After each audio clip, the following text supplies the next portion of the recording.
With JJK Volume 2 dropping, we have so much extra information on Yuji's potential daughter, more information on Moru and Cross, Dabura as well as his sister, getting more lore of the Disconte and their horns, and not only that, but 6 whole pages of brand new chapter materials. Very awesome stuff. Honestly, there is so much to talk about, so let's just get right into this. Be sure to leave a like on the video, helps out so much. Thank you very much. And of course, if you haven't already, be sure to subscribe for a ton of consistent and quality JJK Modulo content just like this. If you love JJK Modulo, I promise you're not gonna regret subscribing. So I'm just gonna start off with what I probably titled this in the beginning, Yuji's daughter, because that's probably why I clicked on the video, so I'll start off with that, although there is so much interesting and brand new information in this volume extra. And of course, thank you so much to Miyamura for providing all of this information. So to start off with, the higher up girl, who we presume is either Gojo and Utohime's granddaughter, Megami and Angel's granddaughter, but I believe is Yuji's direct daughter, we know her name, Chiharu Miyaguni. Her age is unknown, and it is said that she is over 40, but everyone is too afraid to ask it directly to confirm. Now, if you look at her, she just looks very young. Like, genuinely, she looks 18, 19, even younger than how Gege tends to draw adult women. Specifically, I mean like 30-year-old women, like we've seen how he draws Yuki. He actually draws her specifically looking younger. And I always thought, you know, maybe she's just of a young age, like anything's possible, right? Maybe she's just a prodigy at 20 years old. Not everyone needs to be Usame looking 40 years old to be a higher up, but then it's just so interesting how her age is literally the only important note that Gege makes about. Like, the only thing he talks about her is her age. He purposely adds her age is unknown, whereas everyone else he revealed their full ages. And then for her interesting character note where everyone gets some text about them, he only says it is said that she is over 40, but everyone's too afraid to ask her directly. Now, over 40 means she could be 45, 50, probably close to 50, right? Isn't it a bit strange how somebody is close to 50 years old,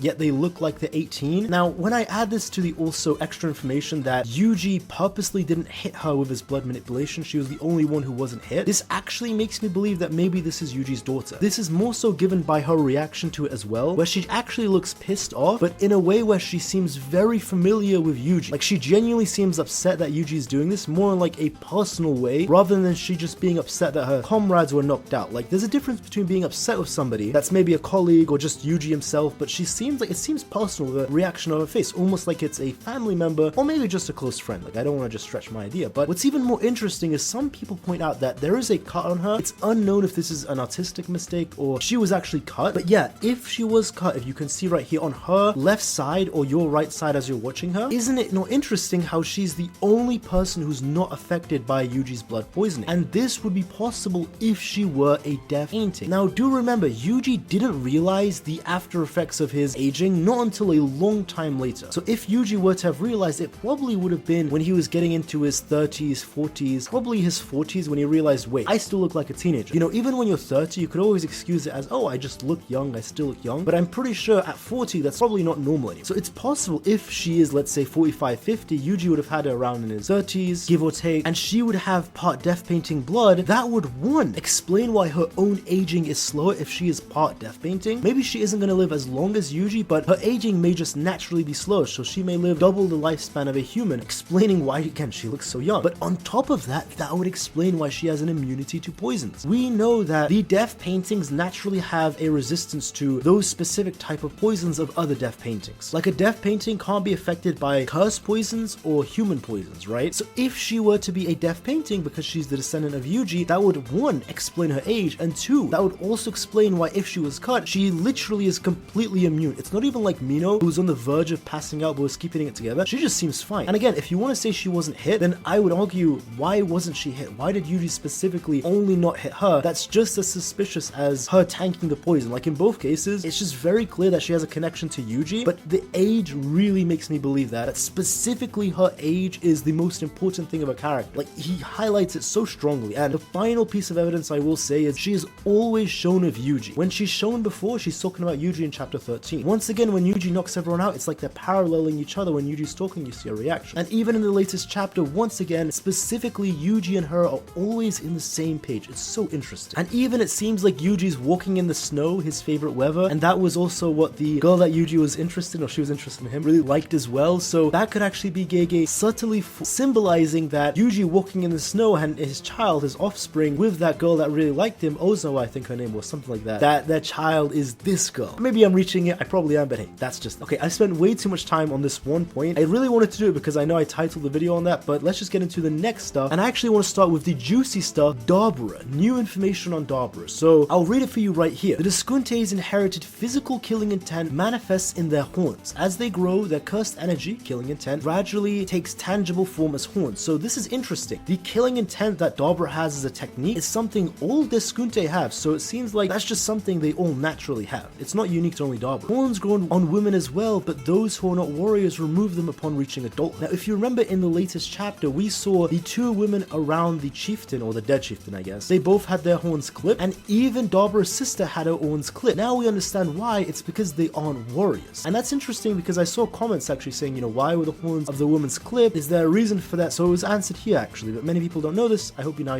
Now to continue, Dabura opposed cutting off his sister's horns, though his reasons were nothing more than a vague intuition. Since the horns had bothered his sister for a long time, she eventually cut them out herself. After that, the tension between them lasted for about a week. Now that's very cute, brother and sister dynamic right here, honestly very adorable, but I do wonder what his vague intuition was. Maybe that even ties back to the Disconte chief. Maybe that's why the curse was able to affect her, because he cut them off. Not really too sure, but maybe that'll come into play later. Knowing Gege AKUTAMI, probably no. Now for the next character, Dura Val Bobidi Michika. Now this is very interesting. We have Dabura and Bobidi, just like in Dragon Ball Z. You can see where Gege is going this. I know originally came from the Disney song, I can't remember, was it Cinderella or something? Bibbidi Bobbidi Boo. But it's just very cool. You know he got it from Dragon Ball Z. Dabura being Dabura from DBZ and Dura being Bibbidi. Or I guess, sorry, Bobidi I should say. You can see it's in his middle name. We got more information on him. Jaubla's childhood friend, and Dura was always the one rushing off headfirst into foolish antics, while Jabaroma would clean up after him. It was practically a daily routine. We also do get in more information on Jabaroma, and I'll just skip right to him, so I'm gonna go specifically in the order that's best suited, mainly for you guys who are watching right now. Now his full name is Jabaroma Al-Brimel Primici. He serves as the construction demolitions officer within the Lumilian tribe. Although he is considered a mid-ranking administrator, both his superiors and his subordinates trust him and entrust him with various matters, so he remains free from being caught between the pressures of either side. And this is what I really care about. Before the duel, Dabura personally only knew Dura and Jabaroma, and this makes sense because Dura was the one who actually mentored and was the big brother figure of Dabura, and if Dura and Jabaroma were always hanging around and they were close friends, it would make sense then that by extension Dabura would be close and even know personally Jabaroma. Just love to see that, and actually it makes me look back at Jujutsu Kaisen Modulo itself and so many interactions that we got between Jabaroma and Dabura. It makes me look at it differently. Like, even the way Jabaroma speaks to him, now I can look back with the context of them being friends even before all of this. Really love that, by the way. Like all these small little things, these volume extra stuff actually add a lot of character to them all. Now I'll get into the two twins, Marulo, or Maru as we like to say, Valvol Yelvori, very interesting name. Among the Lumilian, the structure of names follow this order: a given name, then a rank or title, followed by a middle name bestowed by the Kalyan, and finally the family surname. Now this is very interesting. Maru and Cross both have Val just like Dura has in his name, and Dura was actually the leader of all of the Lumilians, and by this we can actually see just how high ranking Maru and Cross are in the Lumilian tribe. I mean, even Jabaroma, he's only an Al, while Maru and Cross are both Val ranks. Again, Dura was also a Val rank. I wonder if they only inherited the Val rank after Dura died, or is something they had while he was alive as well, but just regardless, we always knew they were high ranking soldiers. Cross always being shown directly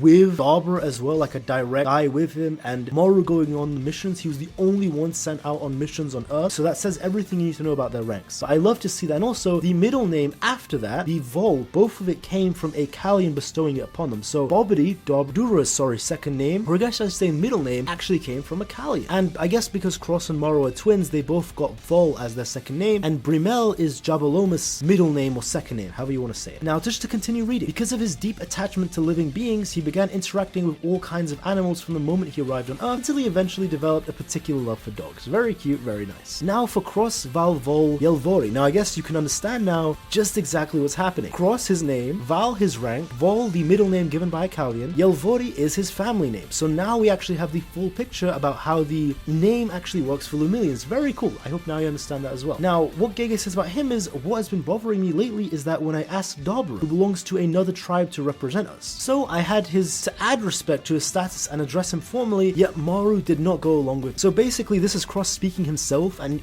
you can just understand it, right? He doesn't like that Maru speaks so friendly and informally with Dabura, while Cross, being very professional, speaks to Dabura in a very formal way. I imagine Dabura probably prefers how Maru speaks to him because Dabura hates being a leader and politics and all that stuff. Now we got more about these guys. so we have Osuke Valkogara Skaru, how you say his final name. So he also has the Val rank. Very cool and interesting. We already knew he was a very high ranking one because his two friends are never shown around the important council, whereas Osuke is. Now it's interesting, he does seem to be higher ranked than Jabaroma. Wow, sorry, I actually butchered his name, holy shit. He's ranked higher than Jabaroma, right? I always say his name wrong, but he is pretty high ranked. Now we don't know if Val is the highest rank. I always assume it is. I think it goes chieftain, then under chieftain is Val, right? Originally Dura was kind of the chieftain. It's interesting because the Lumilians didn't really have a chieftain. They were just kind of a group when they were making the canal, and Dura was just by proxy being the strongest, kind of the leader. But I wonder, is Val genuinely just like the highest rank beside chieftain? If that's the case, Osuke actually is pretty high ranking, like one of the highest ranking Lumilian members, which honestly, now that I look back on it, makes sense. He was literally leading groups and groups of Lumilians when the conflict was happening on Earth. He's always one of the most important voices when the Council of Lumilian speaks, so it actually all checks back. Like, that's what I like about all this extra information. It really makes you look back on the original Modulo, and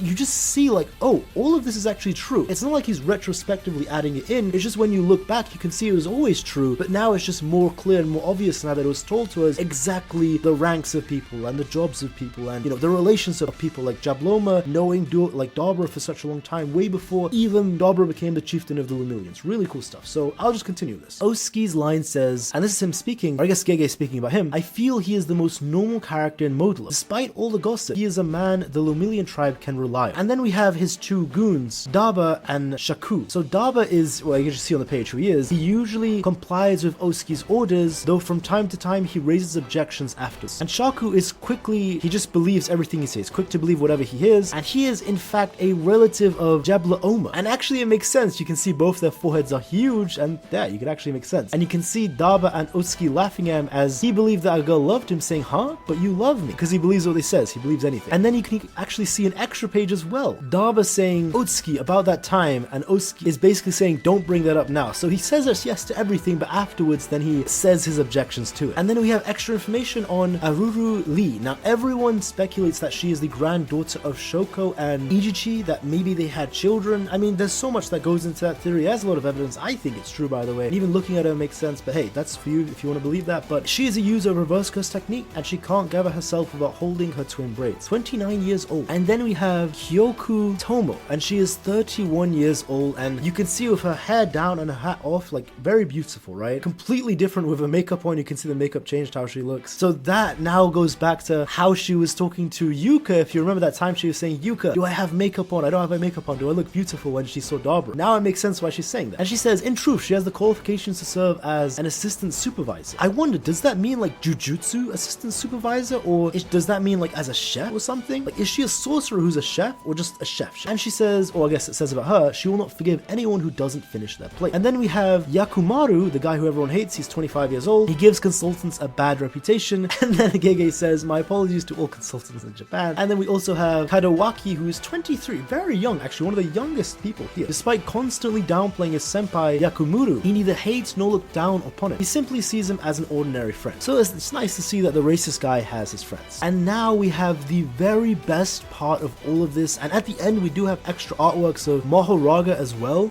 And I'll show that at the end, but I just want to talk about my favorite part of all of this, the Lumilian women. Now we have 6 different stories for this, which is so cool, like very cool. I guess I should say we have 4 stories, but just the final one is so long. Or I guess the 5th one is huge. It's actually just manga pages, the last one, whereas everything before that is short comic strips. So we'll start with the first one, and it's the Lumilian women just hanging around being very bored. Now this is something I never actually thought about, but yeah, while all of the Lumilian men are probably going like on missions and stuff, and honestly probably not even doing that much, in reality, like everyone's just sitting around except Cross and Maru going and doing stuff, but everyone else can't exactly just leave the ship, right? They're probably all very bored on the ship. And then we actually get to see that more so of the Lumilian women, because like it was said, the Lumilian women aren't warriors in their culture. This was said, I think it was chapter 9 or 10 or something, but then it really makes you think, what are they just doing on the ship? And we can see they are so bored. And then they said, shall we dance? Dance. And as they're dancing, they're saying, I want to go down to Earth, I want to go down to Earth. And the older woman, like kind of the boss is saying get back to work. And then we have the second comic strip. Wow, boo, let's see what kind of entertainment Maru found on Earth. And this is something you'll notice, but Maru actually cares so much about the Lumilian women, which makes sense if you remember his conversation with Tsurugi way back when, but he's bringing stuff for them from Earth to entertain them. And then we have a player's guide, professional baseball, 2086. And then the Lumilian women are playing baseball. Was that a curveball? No, it was a breaking ball. Now this is very cool. Again, I love these comic strips. We have the third one where they're crying reading a story called Koro Koro Magazine. I don't know what this is, like if this is a manga serialization or something, or this is an actual story, but in any case, they're saying Koro Koro Magazine is amazing, Earth is incredible, and the story is from more than 80 years ago, as they're all crying, reading it, very touched. And the older woman is saying, I said get back to work. And then in the final one, this is very funny, the girl says, I want to go shopping again, Maru, leave it to me, what do you want? And she says, a car with an accelerated plasma engine.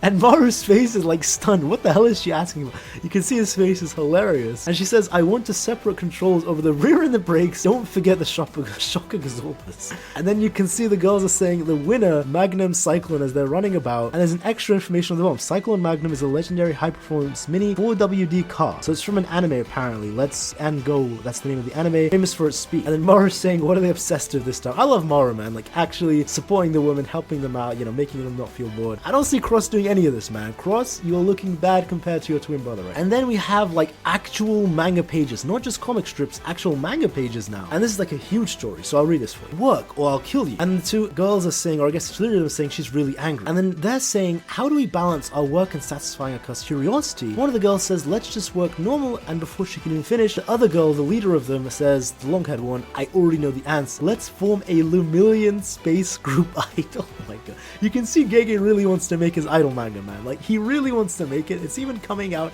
in JJK Modulo. This is how you know the idol manga is coming after this. The girls say, they say on Earth there are women called idols who sing and dance. They take men's money every day under the pretense of making them happy. Does that really make men happy? Earth men are weird. Man, shots right now at the Earth, like men of Earth. So anyone who enjoys idol stuff or VTubers or any of that stuff, honestly, this doesn't even go towards just like men and idol groups. This just goes towards like anything. Like people who like celebrities, people who like streamers, people who like singers or actors, like literally anybody, because that's what makes them happy. I'm guessing maybe on Lumilians or just Sumerian as a whole, maybe they don't really have celebrities or these type of things. So I'm guessing that's probably why they find it all strange, like this entertainment culture, right? Honest to God, very funny. But then the girl of the long hair, like, oh, she's a genius right here, you'll see it. She says, we should decide on the center first. The center, the face of the group, the best among us. And just, oh my god, like, I'm not gonna say what I'm gonna say, but all I'm saying is Gege really knows how to write women. Like, holy shit, he really knows how to write a woman. And I mean that in a good way, like seriously. Because there's nothing more that I hate, especially when an author tries to write a woman, and usually they fail pretty badly because they just don't understand women. They really don't understand at all. And it ends up being like this almost like a male fantasy-esque type of imagination of a woman. Like sometimes I even think like some stories I've read, even from stories I truly love, I question like, have they ever even spoken to a real woman? But you can see Gege actually does like understand the way women think and all that stuff. Well, like not of course all of them, but I'm just saying if he writes an idol manga, like I will be there. I will actually be there because this shit is hilarious. Because she says, who else would take this role on, as she winks and looks so cute. But in her mind she thinks there's no one more suitable than me, but I'll be modest. Holy shit, dude. Gege's writing is fantastic of women. This makes me upset, like we just didn't get more prominent female characters in Jujutsu Kaisen. Honest to God, like we got some characters like Yuki and Maki, and then the way Yuki got treated was nuts. I'm glad at least Maki got the way she treated, but like seriously Gege, you could have, like he did so good of these Lumilian women. I really wish he kind of carried that over to the original JJK. Not that I'm complaining though, I love how he handled Maki, but I'm really liking how he's writing this. And then this is the funniest part. They're chatting, right? And the two girls say, wow, you're perfect for it. That's right, but in their minds, the two girls are saying, I wouldn't mind doing it. This guy is just a fantastic one. Holy shit. Like when Gege writes character interactions, when he actually goes for it, and he's not like fucking up in so many other aspects of his writing, when he just focuses on what he's good at, this guy is fantastic. And what he's always good at, Gege, is comedy. Character comedy between each other, Gege is so good. I swear to God, if Gege ever wrote a comedy gag manga, he would crush it. He would actually crush it. I swear. But hey, that's for something for another day. But in any case, just to continue, one of the girls says, listen, what about are Dabura-san's sister. I met her once, she has such a slender figure. I agree, even her voice is incredibly soft. Let's invite her. Now I really like this because I was kind of worried that maybe they were gonna be racist to Dabura's sister because like among the 50,000 people, her and Dabura are the only Disconte, and there's already huge racism towards Disconte, so I was worried maybe people mistreat her or something, or maybe she doesn't have any friends. But no, like the Lumilian women actually don't have any racism towards her. They actually treat her very good. But then of course Dabura's sister completely fails the vibe check. She says, no, I don't understand what you're talking about. The vibe check just completely failed on her, but the Lumilian woman passed the vibe check. No to racism, that's what I love to see. And then the three girls are saying that hurt a little, but now work normally. And as they do that, the Lumilian women final part, they look like idols, you can see at the end. Just great stuff. And of course you have the final page. It's not really a page, it's actually the back page. So you can see in the back we have Mahoraga fan art, so if you buy it, you'll see this in the back. Very cool new Mahoraga art. And of course we have a note from I was about to say Gugu. Gege AKUTAMI saying, honestly nothing more important than a digestive health. And Yuji, the artist, saying, I'll be taking time off to take care of my back for the sake of my back, not out of procrastination. Just a beautiful end to it. And once again, thank you to Miyamura, and also big thank you to Stella Saber. That's where I got all of this information. Shout out Stella Saber, honest to God, for translating all of this and doing all the work. Absolute legend. You can see them as well on all the pages, they put their at there as well. But that is all for the volume 2's extra. This turned out to be way bigger than I thought. Honest to God, I'm so sorry guys. I just found it so interesting. There was so many things to talk about, I couldn't help it. But I hope you guys enjoyed watching, because I really enjoyed recording this video. I really did. Probably one of the most fun videos I made in a while. But let me know your thoughts in the comments down below. Be sure to leave a like on the video, helps out so much. Thank you very much. And of course, subscribe for a ton of consistent and quality JJK Modulo content just like this. If you love JJK Modulo content, I promise you, you're not going to regret subscribing. But hey, that's all from me, everyone. Have a great day and take care.